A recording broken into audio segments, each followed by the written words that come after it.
Okay, so thanks for being here. Yeah, Really appreciate it. Thank you for coming. Thanks for opening up your home Yes, to us. welcome to Really my appreciate home. that. Yeah.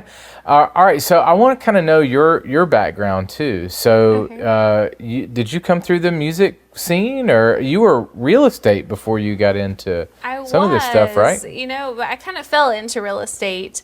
I grew up musical. I grew up in Southern gospel. Okay. I'm originally from a small town in East Tennessee called Parrottsville. Yeah. Both sets of my grandparents were big in the Southern gospel track. This is like the Inspirations and Gaither vocal band kind of. Gaithers, like taking it back to like J.D. Sumner, all of that. Okay. But, so I grew up singing Southern gospel.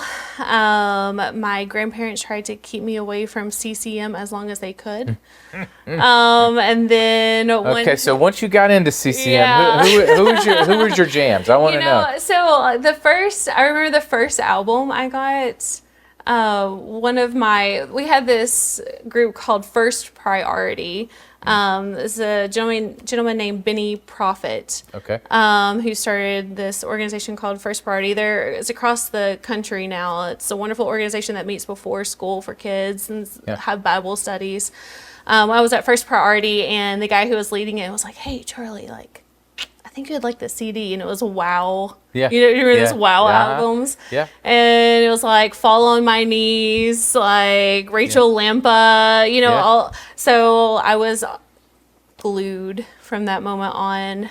And so you're like that era. You're not Amy Grant. No, not Debbie Smith era. You're more Rachel Lampa. I missed Jars of Clay. that. Yeah, Jars of Clay. The W's. Whoa. Yes. Yeah. The Devil is Bad. Yes. Yes. The Supersones. The best part is, I'm fast forwarding a little bit, but when I got to World Outreach, was doing kids choir, one of the specials we did was a 90s throwback songs with the kids.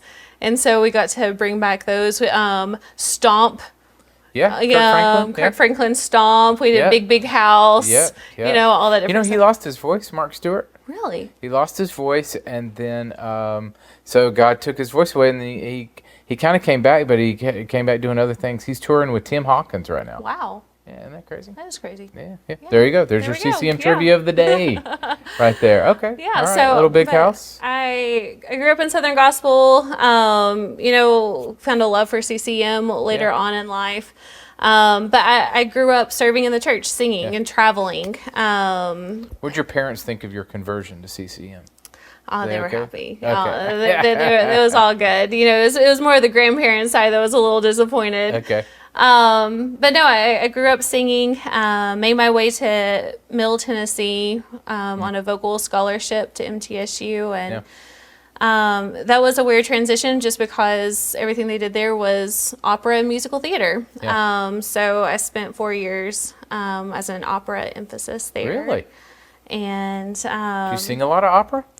Not anymore. Okay. No, I loved it. It gave me a lot of great opportunities. I did 2 tours in Europe with it. Wow. And Okay. it was great. It was a lot of opportunities, but it just wasn't where my heart was. Okay. Growing up, singing and being in the church, that's where my heart was.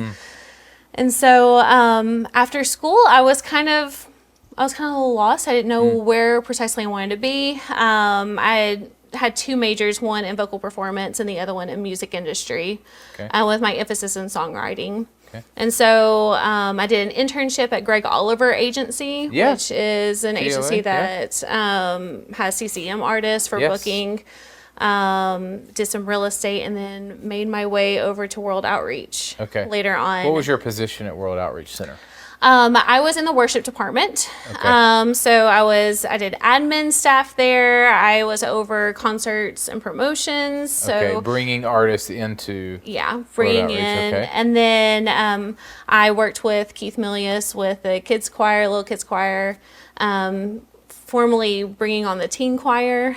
That was great watching that kind of come to fruition. But. So how did CMWorship start for you?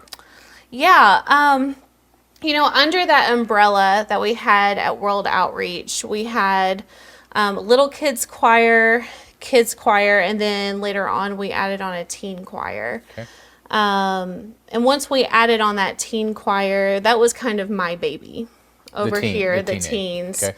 And what we started noticing is that there was like this other group of kids that were had unfortunately gone through some different staffing transitions, and nothing ever fell to be over their leadership. And they were all my kids that had been in teen choir, and they were kids that were going to different areas in the church, leading worship, doing hand motions, stuff like that. And they were just kind of lost. And so I went to people above me and said, these are my kids, they're needing some leadership. Would you mind if they started falling underneath that umbrella of the kids choir umbrella? And so we brought those in. That was our children's ministry worship team. Okay. I had about 36 different teens that would rotate on the weekends. And they would go around to different areas and lead worship. COVID happened. Yeah. Choir shut down. We were in a network of other children's choir directors. Here in the Nashville No, area. Nationally. Okay. So several like in Dallas, Florida, California. And we would get together once a year to kind of just powwow. How are things going there? Best practices? What are some resources you've been finding? And but they were like us in the worship department. They weren't in the children's ministry. And so once their choirs went down, they came to us and was like, they're asking us to lead worship in our children's areas now. You're the only one who has a worship team at your church. How are you doing it? And so we just started getting on Zoom calls, and I was like, okay, this is how I schedule my team. This is the resources that I've built here at the church, because we were lucky. Stephen V. Taylor is the worship director over there, and he was very generous to allow us to come in and record some in the studios there. So like, this is what we have been working with. And it just seems like more and more people were asking, okay, we're needing resources. On top of that, with COVID, a lot of companies are closing down at the same time. So you have Word Music closes doors, Brentwood Benson closes doors. So on top of needing all these worship resources, now we're saying, okay, now we can't even get musicals for when our kids' choirs do come back. There's nothing for us to do. There's nothing new that's being created, and you can't even buy what was on the old catalog. Right. And we were blessed at World Outreach to be able to be making our own musicals. So with the amount of inquiries we were getting in, I just felt like the urge, okay, like clearly God is knocking on a door and telling me that I need to be. And it was mainly resources for children's choirs. Children's choirs initially, yeah. So because that was our network. Right. That's who we'd always been around, was these churches who had worship departments for children. And so we saw a need, and we're like, okay, we felt like we were uniquely positioned to be able to help fulfill that need within the church with a capital C. So that's how CMWorship started. At that point in time, I was still at the church, and Keith had previously left like a year and a half or so before that, and it was just getting to a time where it was a time of transition, and we got a call from one of our good friends, Johnny Rogers, who used to be Kid Mo, and he was working on a project, and he was like, hey, I would like a song for this. It's not paid or anything like that, but just something fun to do. And at this point, we had already transitioned out, and I said, yeah, I mean, that would be fun. Like, let's just throw something together. And so I called Keith, and he was back in Texas at that point. And I was like, hey, you want to come up and write a song? And it was like, why not? So he came up and finished that song up for Johnny, and by the end of it, we looked at each other and was like, you know what? This is clicking. Let's just go ahead and hit the ground running. And that's how we all got started. So you guys mainly provide lyric videos to churches. Yes. And musicals, like musical resources and things like that? So we offer worship resources, everything from pre-K up to around middle school. Okay. So on our pre-K side, we have partnered with Gene Thomason. Yeah. When we first started this company, we spent a good 8 months just talking about, okay, what's our mission statement? What's our heart? What's the tone? What's the color palette, the branding? What would our 5-year plan look like? What would, and when we got into it, we had a little kids choir, but we never worked in the pre-K nursery area, so we didn't necessarily think that we would get into that. And so we said, okay, well, who would we want to partner with ever? And so Jean was at Miss Patty Cake. Jean was at the top of that list. I mean, if you've ever talked to her about pre-K nursery age kids, I mean, her heart is overflowing with love and passion to minister to young families. And there was no need to reinvent the wheel. Right. So when we sent out a tester, kind of like a filler email to test the waters, she was the first person to email us back. And she said, would you be interested in partnering with pre-K music? And I start crying. I said, of course I would be. And so she handles all of her, she previously before that had all been CDs, DVD driven Right. curriculum. So you helped move her into more streaming situation. So we took her into it and adding on pre-K musicals. We have a Christmas and Easter musical that we did with her, hand motion videos, so some different, diversifying her products a little bit.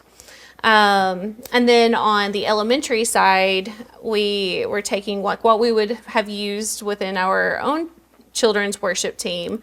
We would take current worship songs that have kid applications. So it's concepts that kids can understand and can relate to in their stage. And we take them and put them in kid appropriate keys and arrangements, kid choir, teen choir background. So it's really important for us to make sure that they're actually going to be able to sing along. It fits that adolescent voice. Corporate worship is super important, so we might as well teach it at a young age. So we take those, put them in kid appropriate keys, and then we offer lyric videos, all of them in 4-track options. So performance, split, instrumental, full. So say if they are able to have a kids choir, be able to go on and do a special, they have all the resources. So is that where you guys sit mainly in the market? So if there's several, kids worship music providers, you guys are probably going to sit a little bit more in that choral musical we side? do sit a lot of the choral musical side, and honestly that's where we thought that we would sit initially, just because, like I said previously, that's the world that we lived in. But where we found ourselves though is more in this children's ministry departments who are just looking to bridge the children's department with the adult ministry. Gotcha. And there was a clear need there as well. So what I hear a lot of times was, I'm looking for resources that mom, dad, little Johnny can go home and worship together. So many times mom and dad drop off the children at Sunday school. They expect that what they're getting is a child-sized version of what they're getting. Right. And then they're going to ask the kids, okay, well, what did you learn today at Sunday school? Jesus. Right. And then, okay, well, great. Do you want Mexican or Olive Garden? Right. Usually that's the discussion. And so being able to resource them with products that are like, okay, we just sang House of the Lord today in church, and it's coming on the radio. Everyone in the family knows what the song is. They're all able to worship together. And so it builds a worship culture throughout the entire church. So you guys provide a lot of visual content, lyric Yes, videos, hand motion videos, things like that. So who's doing it? Are you creating a lot of that yourself? Yeah, I am. So you're a motion designer. I mean, you have a lot of skills and talents in the motion graphics arena. You can tell. Thank you. After I Effects? appreciate that. Now, I use a lot of Final Cut. Okay. Yes. I'm self-taught Yeah. in all of that. Yeah. I dug deep on that. I had a lot of inspiration. You know, we were extremely blessed at World Outreach with a phenomenal guy who did all of our medium. Yeah. And so he set the bar extremely high for us. Yeah. And so getting into this, you know, like we understood the tone, the process, working with him. It's kind of like iron sharpens iron. Yeah. And so when we got into it, you know, we clearly knew what tone we wanted to set. Yeah. By people who have used those products before, we knew what worked and what didn't work. So as a children's worship leader, Dive me into some of that. What works, what doesn't work when it comes to visual content? Yeah, so let's take hand motions, for example. As a children's worship leader, I would go on to try to find resources, and most of the times I would pull up a hand motion video, and it would look fantastic. But hand motion leader would be up top, and then this lower third would come up with the lyrics. And so what do you do when you're doing worship? Well, you ask everyone to stand up. And then guess what the first thing that was off the screen was? Well, the lyrics, because everyone's head was covering the lyrics, and no one could actually sing along. And then now guess what was the important part of worship? Right. Trying to figure out what these hand motions are. So you do more of a split screen model. Yes. And so that's why we started doing a split screen model out of necessity. So we do where the hand motions are large on one side, lyrics are clear on the other side. They're not motion graphics. They're not going to be something that is going to take the kids' attention away. Is going to be something that supplements. They're bright, they're colorful. We did a lot of TVs, but we also had a lot of overhead projectors. And guess what is sometimes the last thing that your building operations team can get to? Well, changing that light bulb in the projector. So we take that into account when we're choosing colors. And so all of that goes into how we design our videos. So you guys definitely have a look and feel. It's very, very bright, very colorful, very engaging.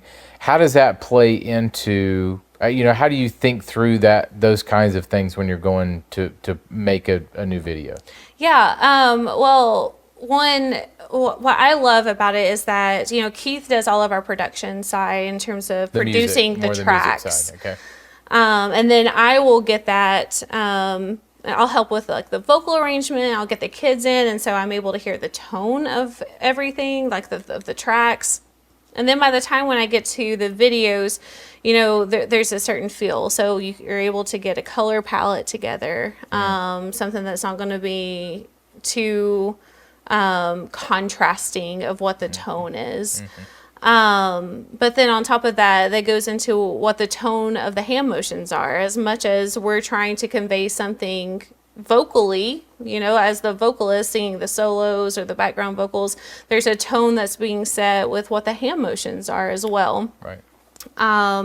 So all of that goes into when we're trying to decide color palette wise what how the videos are made. How about the font? You guys have some great, I know this is super in the weeds, okay? No. But you guys have some great font choices when you do, and that it really does matter. It does. So what are you thinking through with that? Why does that matter such a big deal, the font choice that you choose for your videos? Well, just the same as the color, and like I was saying, the hand motions, the font sets the tone as well.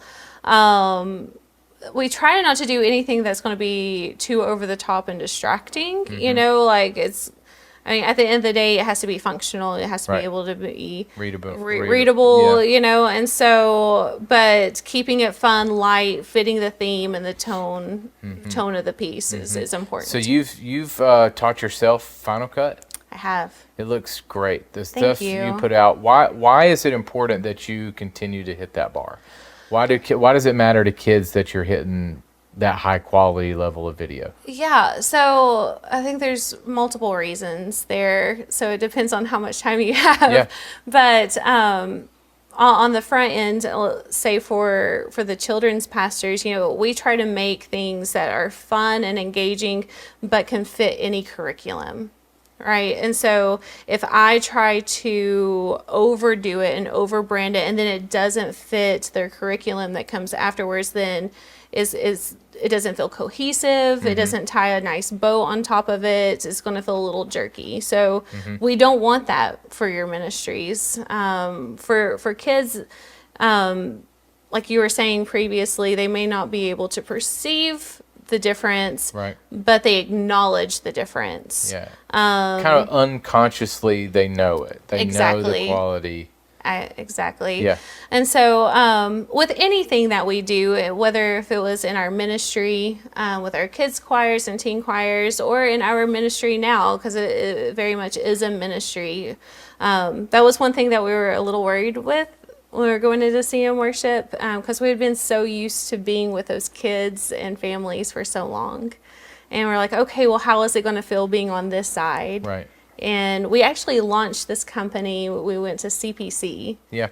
And that was the first time we launched, like, the website went live, everything. We just ripped the Band-Aid off in one swoop, right? And after day one, like, I had opportunities to pray for ministries, hear the heart of people. And at the end of it, Keith and I just looked at each other and was like, this is it. Yeah.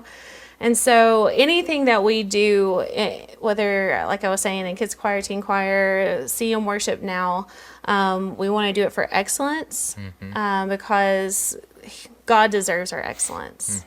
And so it's like a fishes and loaves thing. So I'm going to be prepared. I'm going to come with my best, and I'm just expecting him to multiply it in the midst of it.